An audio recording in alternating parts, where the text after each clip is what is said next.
This is probably the number one problem I see with the resumes I look at with my clients. Hi, my name is Laura Forsick. I am a space professional and a space career coach.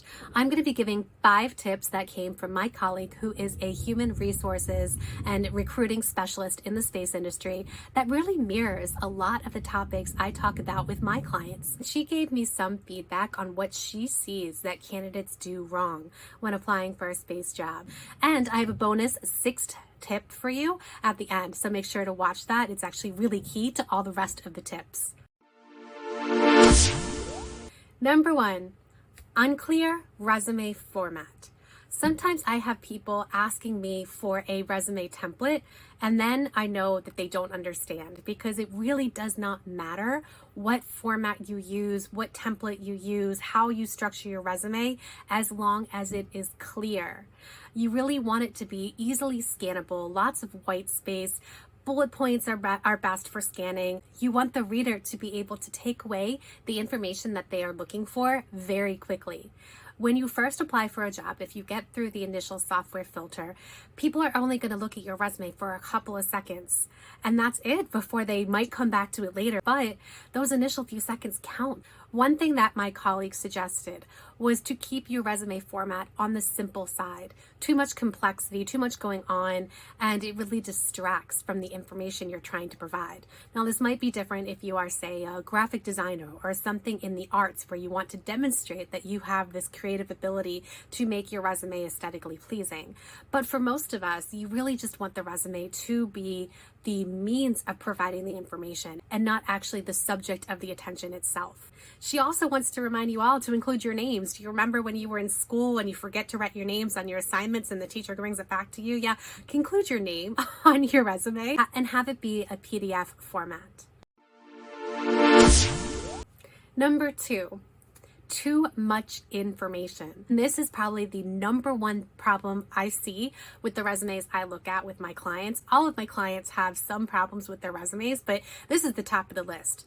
A resume is not a summary of your entire job history. It is not a summary of everything you've ever done.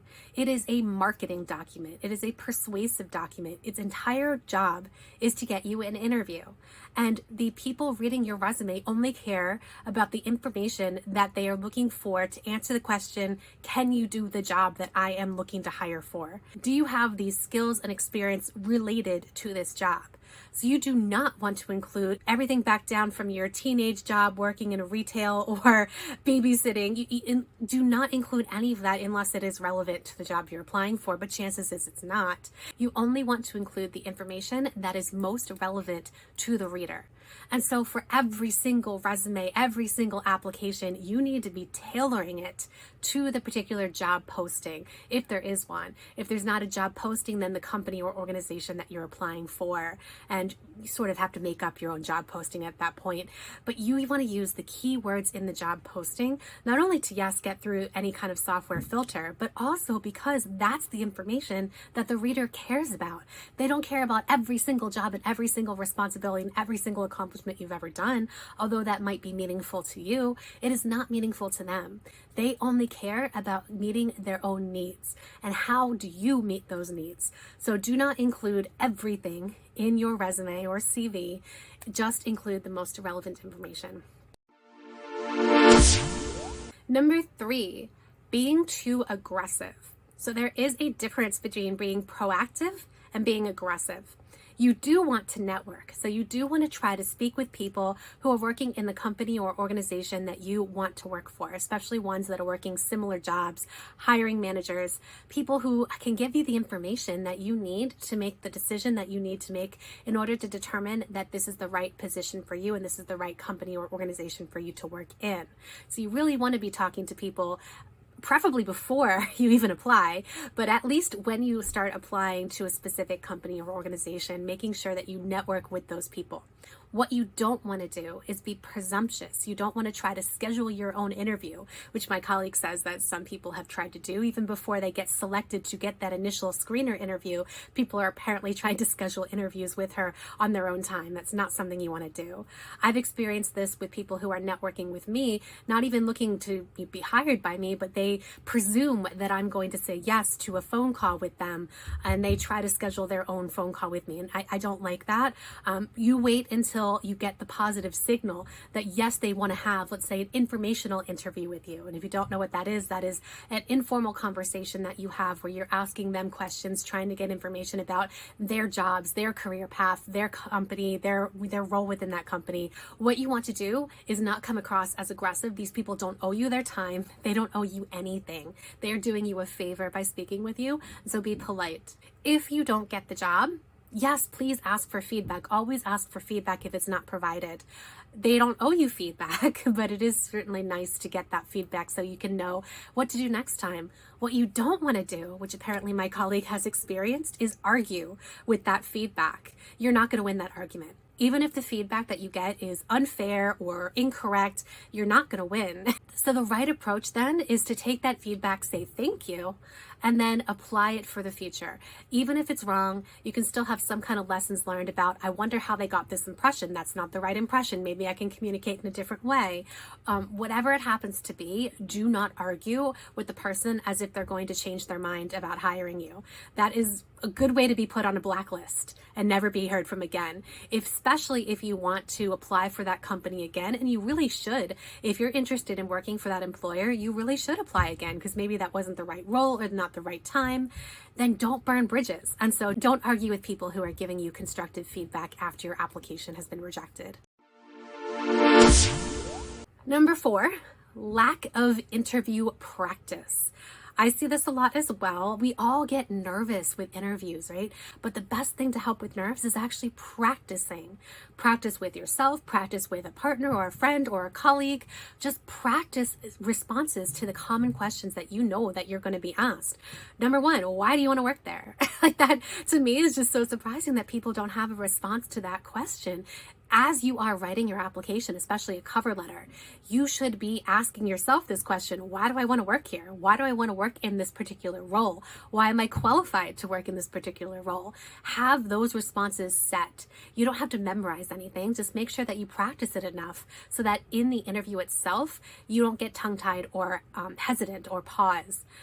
There are lots of standard questions that companies might ask or might not ask, but you should at least have some kind of preparation as to what they might ask in case you do get nervous in the middle of an interview and you have to rely back on what you've practiced. And it's a really good way to overcome those kinds of nerves. You want to come off confident, especially if you're going to be leading other people.